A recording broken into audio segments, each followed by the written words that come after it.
فرش التراب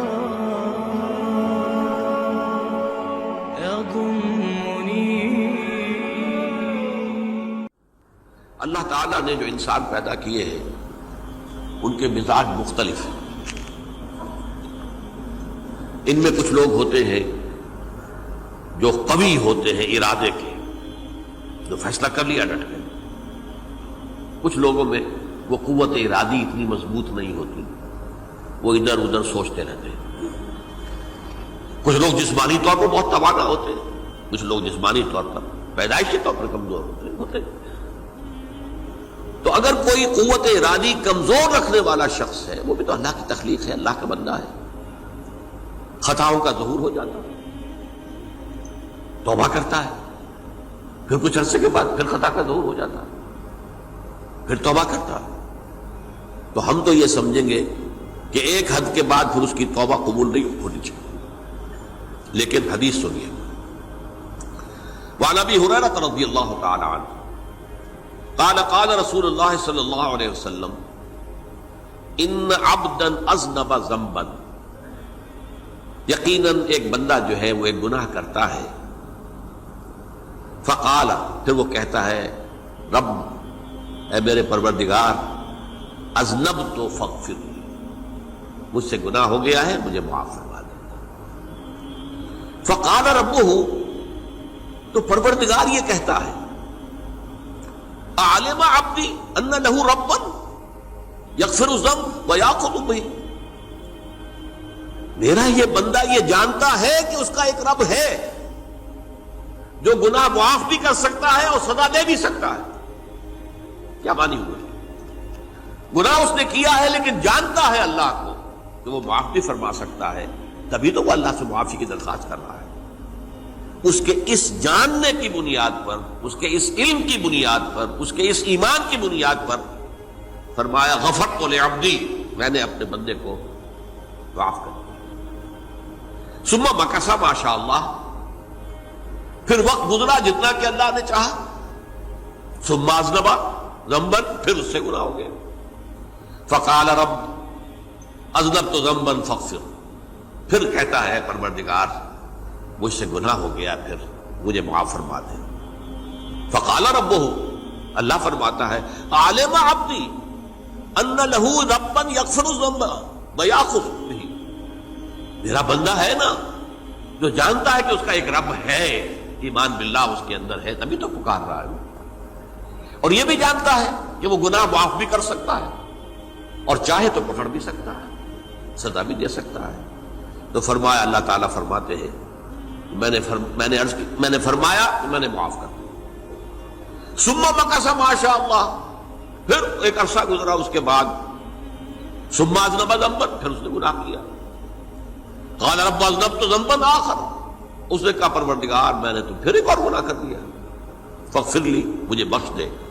فقال اعلم عبدی ان لہ ربا یغفر الذنب ویأخذ بہ، میرا بندہ جانتا ہے نا کہ اس کا ایک رب ہے جسے وہ پکار رہا ہے، کہ وہ جانتا ہے کہ اسے اختیار حاصل ہے کہ چاہے تو بخش دے اور چاہے تو پکڑ لے. اس کے اس علم، اس ایمان کی بنیاد پر میں نے اسے معاف کر دیا. ایک اور حدیث، میں نے چونکہ اس گفتگو کے لیے ان احادیث کا تفحص کیا ہے، یہ تو بہت ہیں حدیثیں، میں نے ان میں سے کچھ چنی ہیں. ہمارے بعض واعظ ناصح وہ بھی کسی شخص کو روکتے رہے، برائیوں سے روکتے رہے، نہیں رکتا تو کہیں غصے میں آ کے اللہ تجھے کبھی معاف نہیں کرے گا. یہ کتنا بڑا جرم ہے، اس کا اندازہ کیجئے اس حدیث سے. تم میرے بندے کو میری رحمت سے مایوس کر رہے ہیں، کتنا بڑا جرم ہے، اس کا اندازہ کیجئے. یہ مسلم شریف کی روایت ہے عن جندب، حضرت جندب رضی اللہ تعالی عنہ سے، ان رسول اللہ صلی اللہ علیہ وسلم حدث، کہ اللہ کے رسول صلی اللہ علیہ وسلم نے ایک واقعہ بیان کیا. ان رجلا قال، کہ ایک شخص نے یہ کہا واللہ لا یغفر اللہ لفلان، کہ خدا کی قسم اللہ تعالیٰ فلاں شخص کو کبھی معاف نہیں کرے گا. وَأَنَّ اللَّهَ تَعَالَى قَالَ، اس پر اللہ تعالیٰ نے یہ فرمایا، منزل الذی یتعالی علیہ، یہ کون ہے جو میرے اوپر حکومت کرنے والا آ گیا، جو میری طرف سے حکم لگا رہا ہے کہ میں کبھی معاف نہیں کروں گا؟ منزل الذی، کون ہے وہ شخص، الذی یتعالی علیہ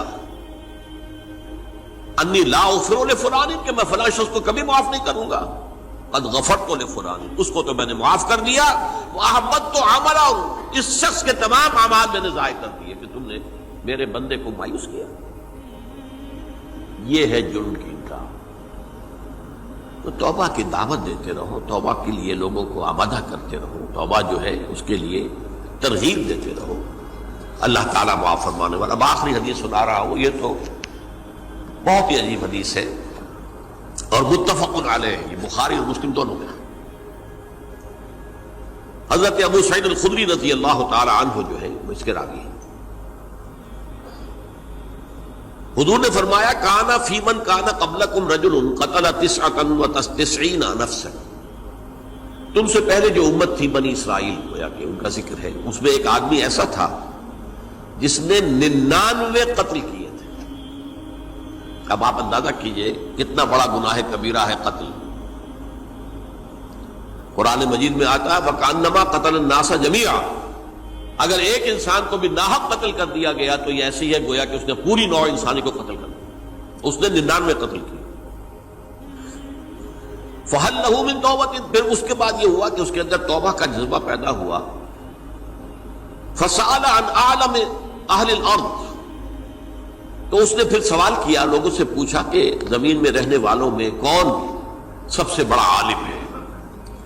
فَدُلَّ عَلَى رَاهِبٍ، تو اسے بتایا گیا فلاں راہب فلاں جگہ پر ہے، وہ بہت نیک ہے، بڑا عالم ہے۔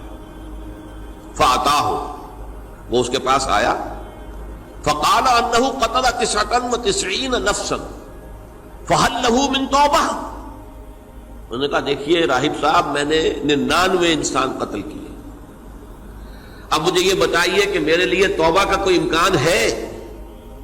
فقال لا، اس نے کہا نہیں۔ فقتلہ، اس نے اس کو بھی قتل کر دیا۔ فکمل بہ 100، اپنی سینچری مکمل کر لی، مطلب 99 کے بعد ایک کی کسر تھی، اس کو بھی قتل کیا، 100 پورے کر لیا۔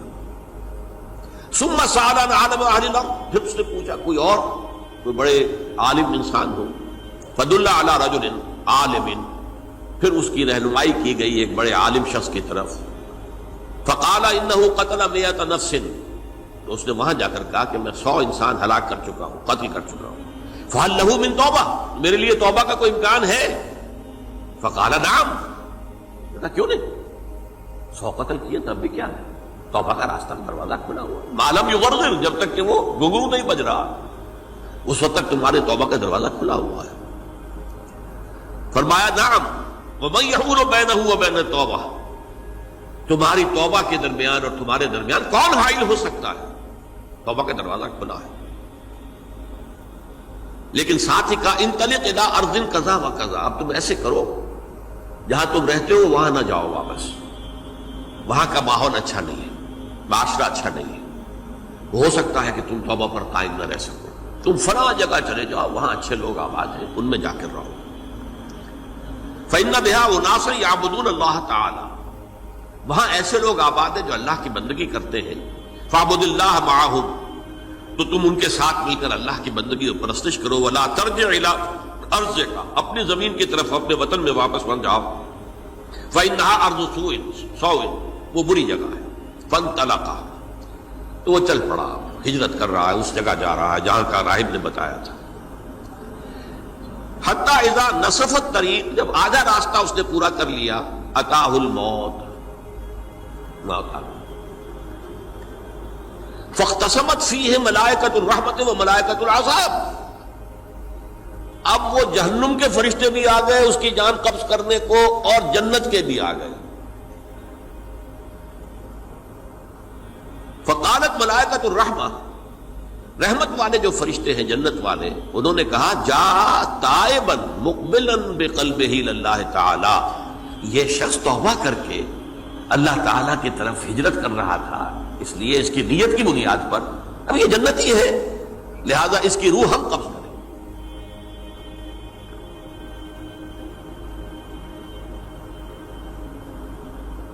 وقالت الملائکۃ العذاب، اور وہ جو عذاب والے فرشتے ہیں وہ کہیں گے انہ لم یعمل خیرا قط، تو نے توبہ کے بعد کوئی نیک عمل تو کیا ہی نہیں، تو کس بنیاد پر اس کو تم جنت میں لے جاؤ گے؟